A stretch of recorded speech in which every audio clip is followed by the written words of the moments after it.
तो किसकी माँ जानी जो हमको डराए? कौन माँ का जना है डराने वाला? आ जाए हम भी। देख इस फकीर को अल्लाह ने क्या खड़ा किया आज, जो कभी शक्ल नहीं देख सकते थे। দাঁড়িয়ে আছি এই জায়গাটা বলছে মিডিয়ার এবি কি নিউজ আমি জানি না, ওই জায়গাটা লিখে নিয়েছে বলছে এই লোকটা। আমি এখানে দাঁড়িয়েই ভিডিও করব ভাইজানের, দেখি আমাকে কি এখান থেকে সরায়। সো হে গাইস, কেমন আছো তোমরা? আশা করি তোমরা খুবই ভালো আছো। তো ফাইনালি আমি এখন আছি নোয়াপাড়া মেট্রো স্টেশন, আর আমি যাব লালবাজার থানা। কেন যাচ্ছি জানো? তোমরা খবরটা শোনার পরে তোমাদের খুবই খারাপ লাগবে। আমাদের ছোট ভাইজানকে গ্রেপ্তার করেছে, তো সেই জন্য আমি এখন যাচ্ছি লালবাজার থানা। এখন নোয়াপাড়া মেট্রো স্টেশনে আছি, চাঁদনি চক থেকে হেঁটে হেঁটে লালবাজার যাব। তো চলো পুরোটাই তোমাদের দেখাবার চেষ্টা করব।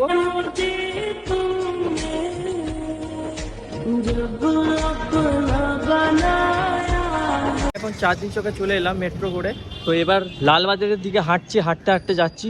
তো চলো, এখান থেকে হাঁটতে গেলে প্রায় 15 মিনিট লাগবে। তো আগে মেন রোড আছে, ওখানে গিয়ে দেখি অটো ফটো কিছু যদি পাই, অটোয় করে চলে যাব। তো চলো। कौन हो, कहाँ से आए हो? अल्लाह ने भेजा है और उसी के पास जाना है। তো আমি এখন মেন রোড দিয়ে হাঁটতে যাচ্ছি। এখানে অটো টোটো চলে না, যেতে গেলে ট্যাক্সি দিয়ে যেতে হবে।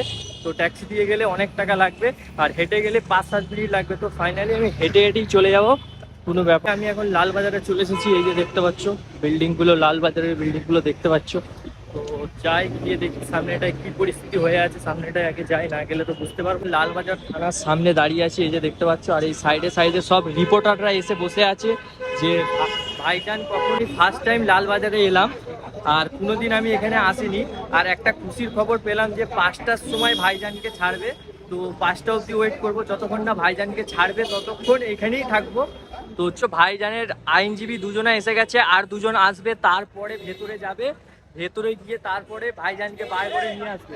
আইনজীবীরা ভেতর থেকে বাইরে বেরোলো, তো কি হলো খবরটা সেটা আমরা জানার চেষ্টা করব। আমাদের কাছে এখন বাইরে থাকতে বলছে, কখন ছাড়বে সেটা বোঝা যাচ্ছে না। তো এখন কথা বলছে, কথা বলা হয়ে যাক, আইনজীবীদের সাথে কথা বলবো যে ভাইজানকে কখন ছাড়বে।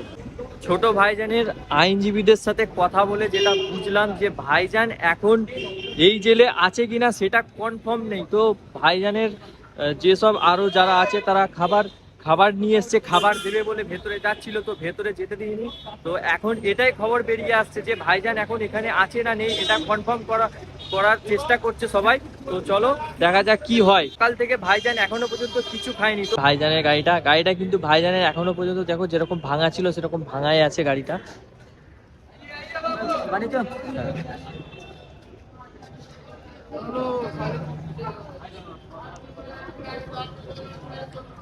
ভাইজানের গাড়ির কাছে দাঁড়িয়ে আছি, ভাইজানকে কখন ছাড়বে জানি না। আর এটা হচ্ছে লালবাজারের পেছন দিকটা, ঠিক আছে, এই যে বাজারটা যার বসে।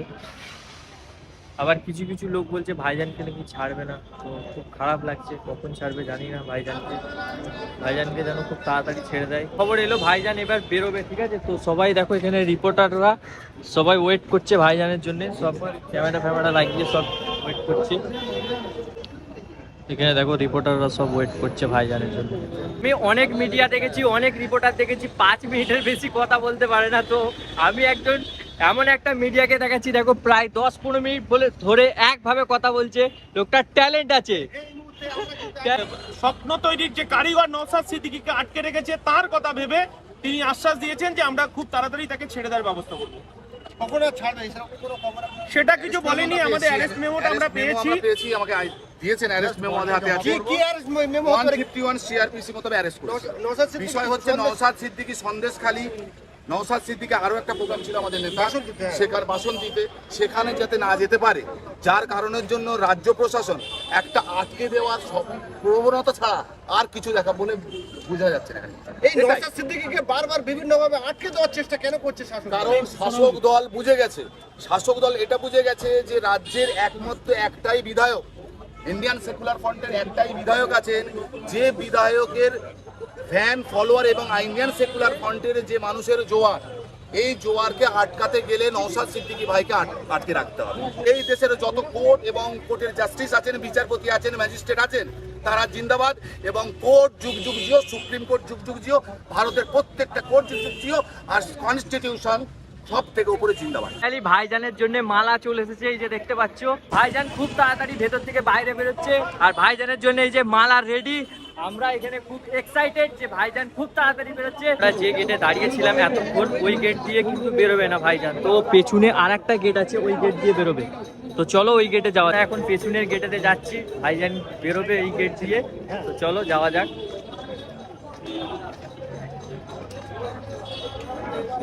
আইএসএফ বাংলার নিউজের যে অনার, সে হচ্ছে আমার সাথে আছে। আর কোথায় এখানে রাস্তায় ঘুরে বেড়াচ্ছে, যে মেন জায়গায় যেখানে থাকার সেখানে নেই, রাস্তায় ঘুরে বেড়াচ্ছে আর দেখে বেড়াচ্ছে। আমি এখানে দাঁড়িয়ে আছি।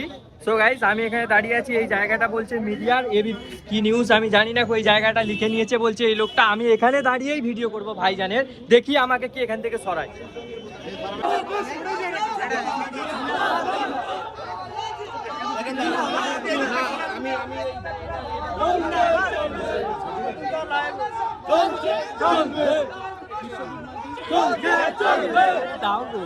হালকা করে নাও জায়গা। ও না, এটা স্যারের জন্য,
আস্তে আস্তে একসঙ্গে হোক, আস্তে আস্তে হোক।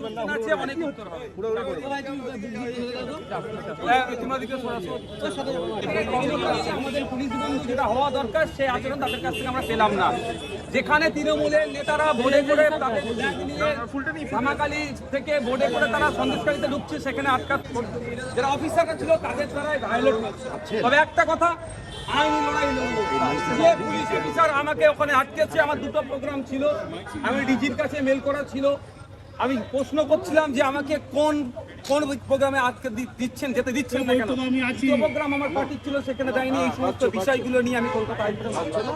সেই কনসার্ন অফিসারের সাথে আমি আইনি লড়াই করছি, কারণ যে আমার চলাচলের স্বাধীনতা, আমার পার্টি মিটিং আমরা যেতে দিল না। আর